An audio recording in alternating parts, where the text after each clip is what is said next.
Hello everyone, welcome to Somdev physics classes. जैसे कि बच्चों को बहुत सारे डाउट्स है चैप्टर फर्स्ट को लेकर के, तो आज की ये स्पेशल क्लास बच्चों के लिए जो है उन डाउट को सॉल्व करने के लिए रखी गई है। तो मैं आपको ये बता दूं कि आज हम इस क्लास में मोस्टली टॉपिक जो है कवर करेंगे वन बाय वन। ठीक है, बिल्कुल बेसिक से आप लोगों को समझाऊंगा कि चैप्टर वन जो आपका इलेक्ट्रिक चार्जेस एंड फील्ड है वो होता क्या है। बेसिकली इसको हम कहते हैं किसको है इलेक्ट्रिक चार्ज, और इलेक्ट्रिक फील्ड किसको कहते हैं, ये सभी बातें हम डिस्कस करने वाले हैं आज की क्लास में। चलिए बिना टाइम गवाए करते हैं क्लास की शुरुआत। तो देखिएगा बेटा, first topic charge. Basically charge is an intrinsic property of an elementary particles like electron, proton, neutron etcetera, due to which the different objects exert electric force on each other. As the mass is responsible for gravitational force, in the same way charge is responsible for electric force. ठीक है, तो यहां पर आपको मैं समझाऊं। देखिएगा बेटा, जो चार्ज होता है, सपोज दैट चार्ज को हम जो रिप्रेजेंट करते हैं स्मॉल क्यू या फिर कैपिटल क्यू से रिप्रेजेंट करते हैं। ठीक है, तो यहां पर आप जो है स्मॉल क्यू हमने चार्ज लिया, इसको आप Q1 कह दीजिएगा। एक दूसरा जो चार्ज है वो आपका Q2 है, और इन दोनों चार्जेस के बीच जो डिस्टेंस है वो स्मॉल r है। ये डायग्राम अभी बना के छोड़ दिया मैंने, अभी हम आगे टॉपिक पढ़ने वाले हैं कूलम्ब्स लॉ, उसमें हेल्प मिलेगी। तो यहाँ हमने चार्ज को आपके लिए एक्सप्लेन किया। चार्ज में कोई डाउट आपको? यस और नो?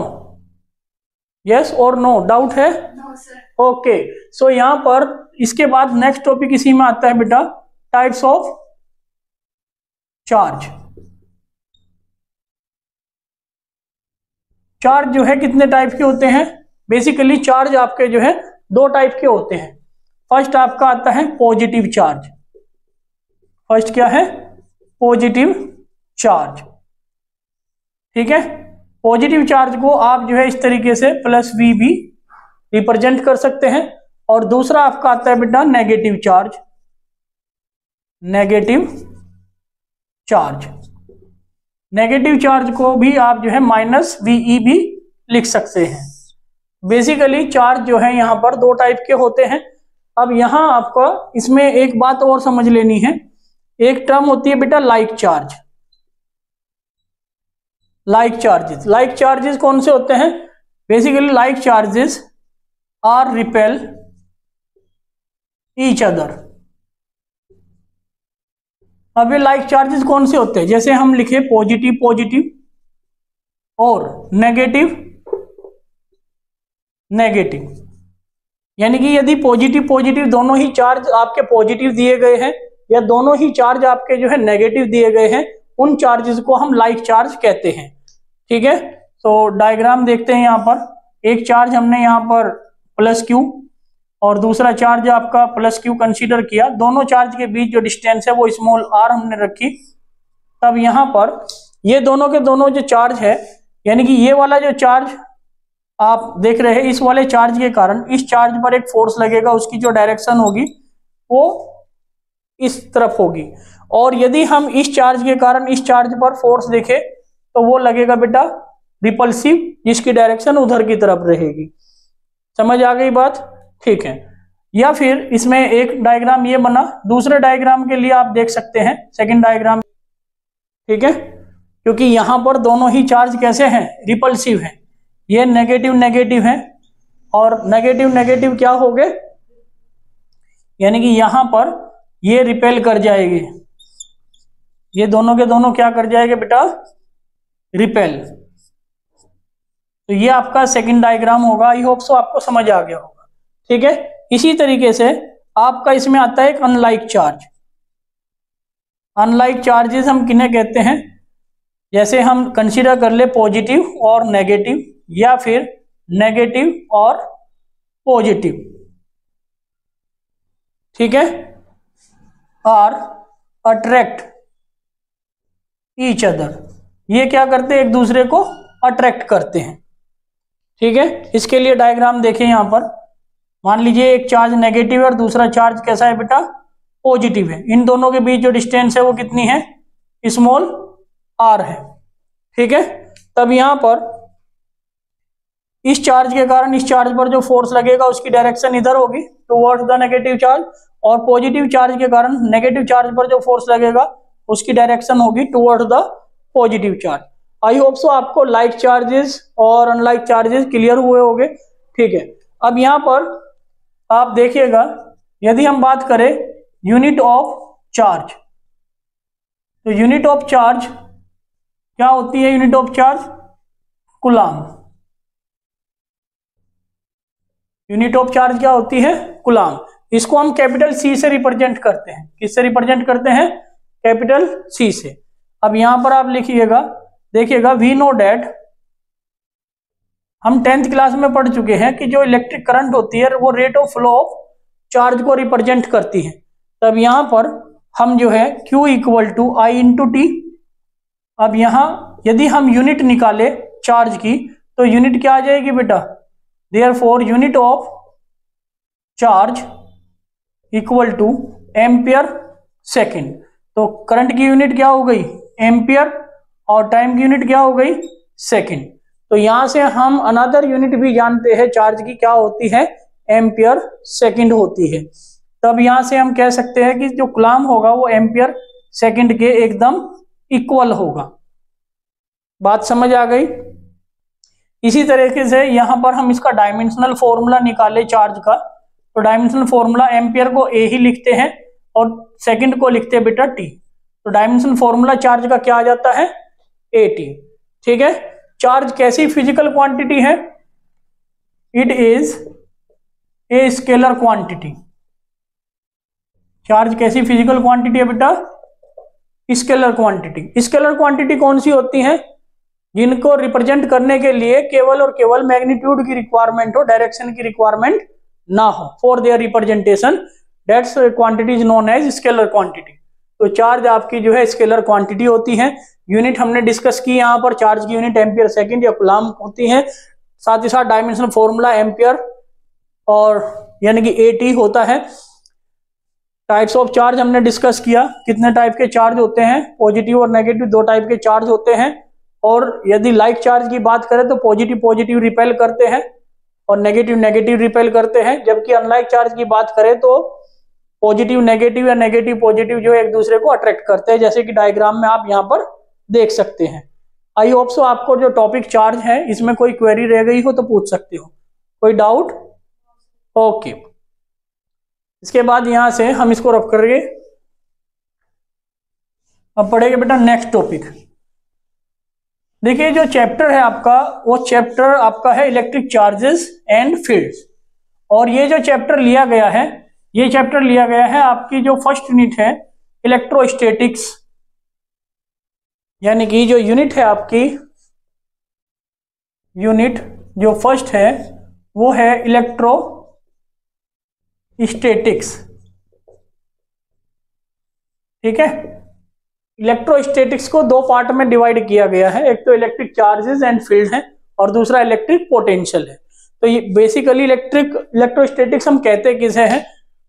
तो electrostatics is the branch of physics which deals with the study of charges in rest, यानी कि जब चार्ज किसमें हो? रेस्ट में हो, और उस ब्रांच को हम जो है स्टडी कर रहे हो तो उसको हम क्या कहते हैं बेटा? इलेक्ट्रोस्टैटिक्स। ओके।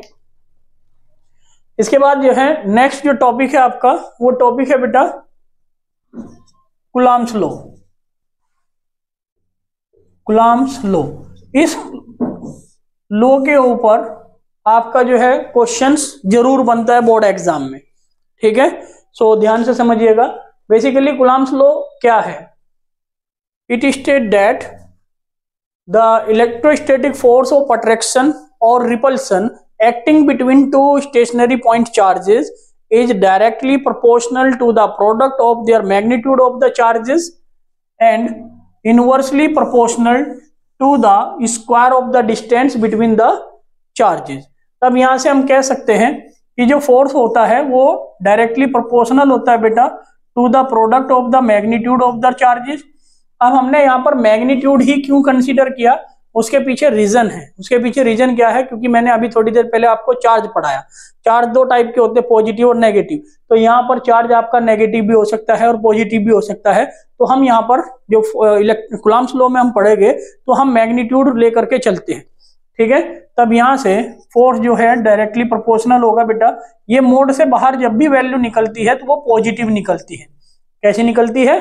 पॉजिटिव। तो यहां से हम कह सकते हैं इसको इक्वेशन फर्स्ट, यानी कि force, electrostatic force of acting between 2 point stationary charges directly proportional to the product of their magnitude of the charges and inversely proportional to the square of the distance between them. यानी कि दोनों charges के बीच जो distance है small r है, उनके इसके inversely proportional होता है उसके बीच डिस्टेंस के स्क्वायर के। तब यहां से combining equation first and second, दोनों इक्वेशन को यहां पर आप कंबाइन करोगे तो f प्रोपोर्शनल टू आ जाएगा बेटा Q1 Q2 upon r square. लिख सकते हैं, जब इस प्रोपोर्शनलिटी के साइन को हटाते हैं तो यहां पर आ जाता है k Q1 Q2 upon r square, ठीक है। वेयर जहां k क्या है, एक इलेक्ट्रोस्टैटिक फोर्स कांस्टेंट है, ठीक है, जिसकी वैल्यू 1/4 पाई एप्सिलॉन नॉट होती है।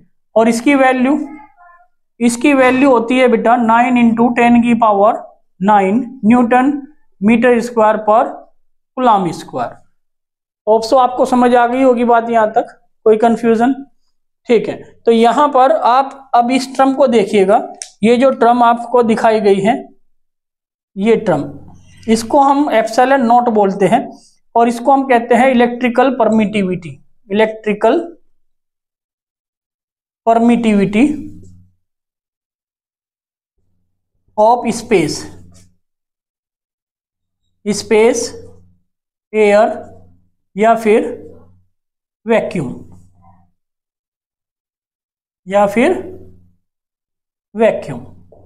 ठीक है, उसको एप्सिलॉन नॉट बोला जाता है। अब बात करेंगे हम यहां पर, ध्यान से यहां तक समझ में आ गई बात आपको। तब यहां पर F का जो फॉर्मूला होगा बेटा वो 1/4 pi epsilon naught Q1 Q2 upon r square. तो ये फॉर्मूला आपका जो है कूलम्ब्स लॉ का फोर्स का फॉर्मूला आ जाता है, ठीक है। अब आपको समझना ये है कि कॉन्सेप्ट क्या है इसके पीछे। कॉन्सेप्ट ये है, यदि मीडियम आपको एयर दिया है तो उस पर्टिकुलर केस में फॉर्मूला यूज करोगे आप ये। और यदि मान लीजिए कोई चार्ज है और उसको हमने किसी एक ऐसे मीडियम में रखा हुआ है जिसका इलेक्ट्रिकल परमिटिविटी जो है एप्सिलॉन m हो, when A charge is placed in a medium, ठीक है, whose electrical permittivity of the medium is epsilon m। Okay, clear हो गया यहां तक? ठीक है। इसके बाद यहां पर, नमस्ते, बैठिए। तो यहां पर F इक्वल टू क्या हो जाएगा, 1/4 पाई एप्सिलॉन नॉट की जगह क्या आ जाएगा बेटा, 1/4 पाई। तब यहां पर फॉर्मूला आपका बनेगा F equal to 1/4 pi epsilon m Q1 Q2 upon r square. ये बात आपको समझ में आ गई होगी, क्लियर हो गया? तो थोड़ा ध्यान रखना है, यदि मीडियम आपको स्पेस दिया गया है या एयर दिया गया है तो फॉर्मूला आप ये यूज करोगे, ठीक है। इसमें आप जो है स्पेस के लिए F0 को यूज करते हैं और मीडियम के लिए Fm से हम जो है इसको रिप्रेजेंट करते हैं। तो ये पॉइंट थोड़े से आपको याद रखने हैं। क्लियर हो गए यहां तक? कोई डाउट? ठीक है। इसके बाद यहां पर जो नेक्स्ट टर्म आती है वो आती है बेटा इलेक्ट्रिकल परमिटिविटी।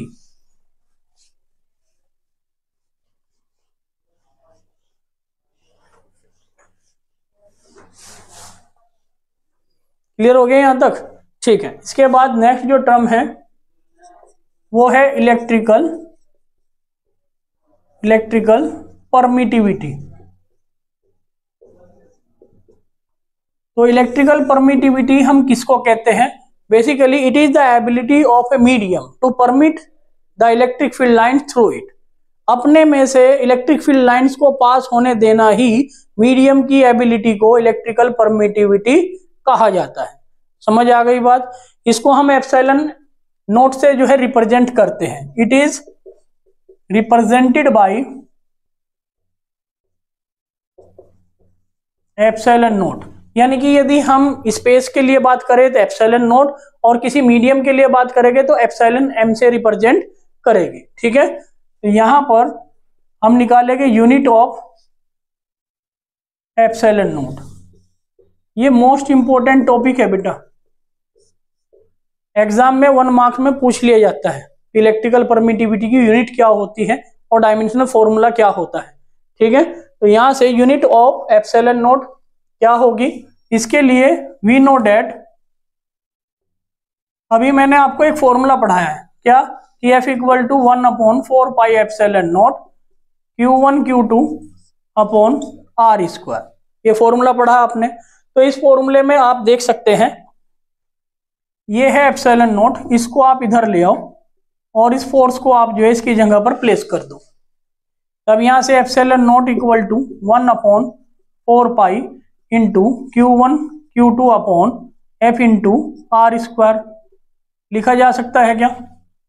अब यहां पर थोड़ा सा ध्यान से देखे, ये क्या है बेटा, कांस्टेंट, और कांस्टेंट की कोई यूनिट नहीं होती, तो therefore unit of epsilon note will be क्या होगी। तब यहां पर हम देख सकते हैं ये हो गया बेटा कूलम्ब स्क्वायर पर न्यूटन, फोर्स की यूनिट न्यूटन और डिस्टेंस की यूनिट मीटर, तो कूलम्ब स्क्वायर पर न्यूटन मीटर स्क्वायर इसकी यूनिट आ जाएगी। ठीक है, और हम इसको जो है कूलम्ब को लिखते हैं एम्पियर सेकंड, तो एम्पियर स्क्वायर सेकंड स्क्वायर पर न्यूटन मीटर स्क्वायर भी हम इसकी यूनिट कह सकते हैं। समझ आ गई बात। इसके बाद यहां से हम डायमेंशनल फॉर्मूला निकालते हैं, dimensional formula of epsilon note.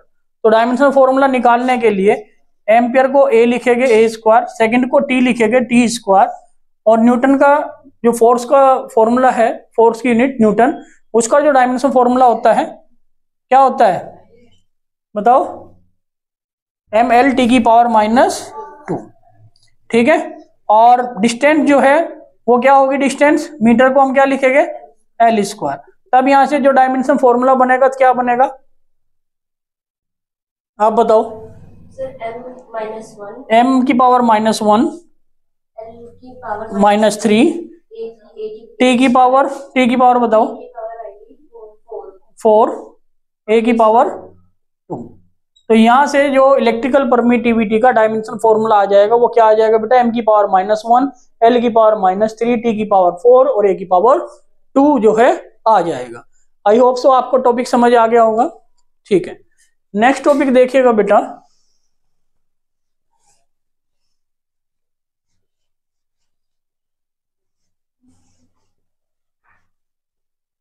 Value of electrical permittivity. वैसे तो आप लोगों को एग्जाम में ये दिया जाता है value of epsilon note, board exam का जो पेपर होगा उसमें स्टार्टिंग में ही सारे कांस्टेंट की वैल्यू दी जाती है, बट यदि नहीं मिले तो आपको वैल्यू याद होनी चाहिए। तो आप निकालते कैसे हैं, मैं निकालने का तरीका बताऊंगा और वैल्यू भी बताऊंगा।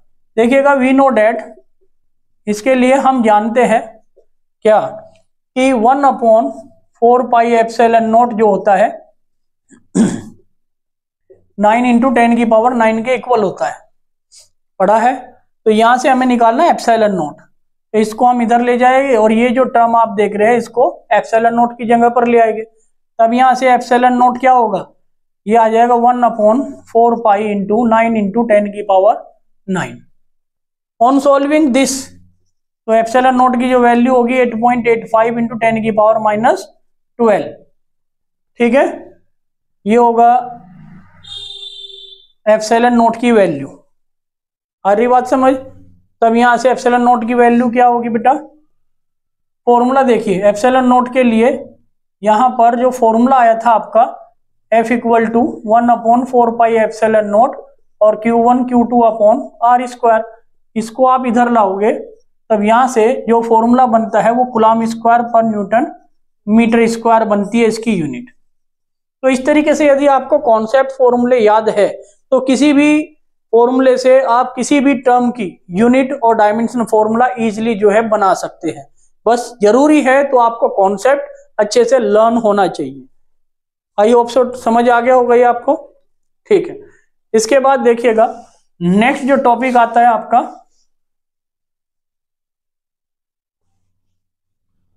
नेक्स्ट टॉपिक है आपका रिलेटिव इलेक्ट्रिकल परमिटिविटी। क्या है टॉपिक? रिलेटिव इलेक्ट्रिकल परमिटिविटी और dielectric constant. Dielectric constant, ठीक है। अब रिलेटिव इलेक्ट्रिकल परमिटिविटी को हम एप्सिलॉन आर से डिनोट करते हैं। किससे डिनोट करते हैं? एप्सिलॉन आर से। और डाई इलेक्ट्रिक कांस्टेंट को हम कैपिटल के से डिनोट करते हैं, ठीक है। अब होता क्या है इसको समझते हैं। यहां पर देखिएगा electrical permittivity of a medium to the electrical permittivity of space, इन दोनों का जो रेशो होता है उसको हम रिलेटिव इलेक्ट्रिकल परमिटिविटी या फिर डाई इलेक्ट्रिक कांस्टेंट कहते हैं। समझ आ गई बात? यानी कि it is defined as the ratio of the electrical permittivity of a medium to the electrical permittivity of space and it is denoted by epsilon r और कैपिटल के। इतना समझ आया? इसके बाद यहां पर इस एप्सिलॉन आर की और या के की जो वैल्यू होती है वो डिफरेंट मटेरियल्स के लिए डिफरेंट होती है। तो यहां पर वैल्यूज ऑफ एप्सिलॉन आर और के, ये वैल्यूज बहुत इंपॉर्टेंट है। वैल्यूज जो है बहुत ही इंपॉर्टेंट है, इनको याद रखना बहुत जरूरी है। तो इसके लिए मैं आपको बता दूं, यहां पर करना क्या होगा, फॉर मटेरियल हम अलग अलग लेते हैं। फॉर एयर, एयर के लिए जो एप्सिलॉन आर या फिर के, एक टर्म लिख सकते हैं इनमें से कोई भी, जो वैल्यू होती है कितनी होती है? 1। फॉर वाटर, वाटर के लिए एप्सिलॉन आर और के की जो वैल्यू होती है वो 80 भी ले सकते हैं या फिर 81 लीजिएगा, ठीक है। इसके बाद फॉर मेटल, मेटल के लिए जो एप्सिलॉन आर और के की जो वैल्यू होती है वो इन्फिनिटी होती है। कितनी होती है बेटा? इन्फिनिटी। और फॉर एनी अदर मटेरियल, बाकी कोई भी मटेरियल यदि रह जाए या आ जाए तो उनके लिए जो एप्सिलॉन आर और के की जो वैल्यू होती है तो वो 1 से तो बेटा बड़ी होगी और इन्फिनिटी से छोटी होगी। आई होप सो ये सभी की पॉइंट आपको समझ आए होंगे। ये आपको एमसीक्यूज में पूछे जाते हैं इस टाइप से। यदि ये कॉन्सेप्ट आपको पता है, फॉर्मूले याद है, तो डेफिनेटली आप जो है इस टॉपिक को बिल्कुल सही और परफेक्ट तरीके से कर पाओगे, ठीक है। अब आपको मैं बता देता हूं इस टाइप से क्वेश्चन कैसे बनते हैं। क्वेश्चन आपसे ऐसे पूछा जाता है, जैसे मान लीजिए यहां पर 2 चार्ज हैं, ठीक है। एक चार्ज आपका Q1 है और दूसरा जो चार्ज है वो आपका Q2 है, और ये दोनों ही चार्ज एक दूसरे से स्मॉल r डिस्टेंस पर है। दोनों ही चार्ज कैसे हैं? पॉजिटिव है। क्वेश्चन ध्यान से समझिएगा, दोनों चार्ज कैसे हैं? पॉजिटिव है। जब दोनों चार्ज आपको पॉजिटिव दिए गए हैं तो जाहिर सी बात है इन पर जो फोर्स लग रहा होगा वो बाहर की तरफ लगेगा, ठीक है। फोर्स कैसा होगा? रिपल्सिव। फोर्स कैसा होगा बेटा? रिपल्सिव। जब फोर्स रिपल्सिव होगा तो हम ये मानकर चलते हैं इन केस ऑफ एयर, जब इन दोनों चार्जेस के बीच जो मीडियम है वो क्या है? एयर है, ठीक है। जब एयर होगा तो फोर्स को मैंने एयर के केस में क्या बताया हुआ है? F0 होगा। और कंडीशन ये दे रखी है क्वेश्चन में कि F0 जो है वो स्मॉल यानी कि कैपिटल F के ही इक्वल है। F0 जो है किसके इक्वल है? कैपिटल F के। अब क्वेश्चन यहां से बना कि यदि इन चार्जेस के बीच, यदि इन दोनों चार्जेस के बीच जो चार्ज आपका Q1 और Q2 है, इन दोनों चार्जेस के बीच एक थिन प्लास्टिक शीट जो है इंसर्ट कर दी गई। डिस्टेंस अब भी उनके बीच कितनी है, वही स्मॉल r है। फोर्स तब भी कौन सा लग रहा होगा, रिपल्सिव ही लग रहा होगा। तो यहां पर जब प्लास्टिक शीट इंसर्ट कर दोगे तो आपसे क्वेश्चन ये पूछा गया, जो नया फोर्स होगा यानी कि F डैश, उसकी वैल्यू क्या होगी, वो इंक्रीज होगा या वो डिक्रीज होगा, उसको आप कैसे बताओगे। ठीक है, तो कैसे बताओगे उसको, ये फॉर्मूला हमने पढ़ा है। ठीक है, इस फॉर्मूले में मैं आपको बताऊं बेटा, यदि हम, एक तो फॉर्मूला आपका इलेक्ट्रिकल परमिटिविटी के टर्म में है, एक यही सेम फॉर्मूला आपका जो है किस टर्म में है, फोर्स की टर्म में। ठीक है, फोर्स की टर्म में मैं इसका फॉर्मूले को यहां पर लिख देता हूं, वो आपका होता है F0 upon Fm equal to K और एप्सिलॉन r। ये फॉर्मूला आपका आता है। ठीक है, ये कैसे आता है, सेम जैसे मान लीजिए कोई हमने ये मीडियम, पहले हमने एयर कंसीडर किया और दोनों ही चार्ज आपके जो है r डिस्टेंस पर Q1 और Q2 दो चार्ज रखे हुए हैं, तब जो फोर्स लग रहा है मीडियम एयर में वो F0 रिपल्सिव लगेगा। ठीक है, दोनों ही चार्ज के ऊपर जो फोर्स होगा वो F0 लगेगा। तो उस पर्टिकुलर केस में जो फॉर्मूला बनता है आपका F0 equal to 1/4 pi epsilon naught Q1 Q2 upon r square, ये फॉर्मूला बनेगा। और यदि मान लीजिए हमने क्या किया, मीडियम हमने चेंज कर दिया, लेकिन दोनों चार्जेस के बीच जो डिस्टेंस है अब भी वही है स्मॉल r, हमने यहां पर मीडियम कोई ले लिया अलग से, कोई अलग मीडियम ले लिया जिसकी इलेक्ट्रिकल परमिटिविटी क्या है, एप्सिलॉन m है। यहाँ इलेक्ट्रिकल परमिटिविटी क्या थी, एप्सिलॉन नॉट। तो फॉर्मूला ये बना, इसको इक्वेशन फर्स्ट, और यहां पर इसके कारण जो फॉर्मूला बनेगा 1/4 पाई एप्सिलॉन m बनेगा। और ये आपका Q1 Q2 दोनों चार्ज सेम, दोनों के बीच डिस्टेंस सेम, तो यही होगा। अब यहां आप इक्वेशन फर्स्ट को सेकंड से डिवाइड कर दोगे तो देखोगे 1/4 पाई एप्सिलॉन नॉट से 1/4 pi epsilon not cancel, Q1 Q2 upon r square से Q1 Q2 upon r square cancel. तो ये जो एप्सिलॉन m है वो चला जाएगा बेटा कहाँ, ऊपर, ये कहाँ चला जाएगा, ऊपर। ठीक है, और ये जो एप्सिलॉन नॉट है ये आ जाएगा नीचे। तब यहां पर हम कह सकते हैं कि जो F0 अपॉन Fm होगा वो आपका epsilon m upon epsilon not होगा।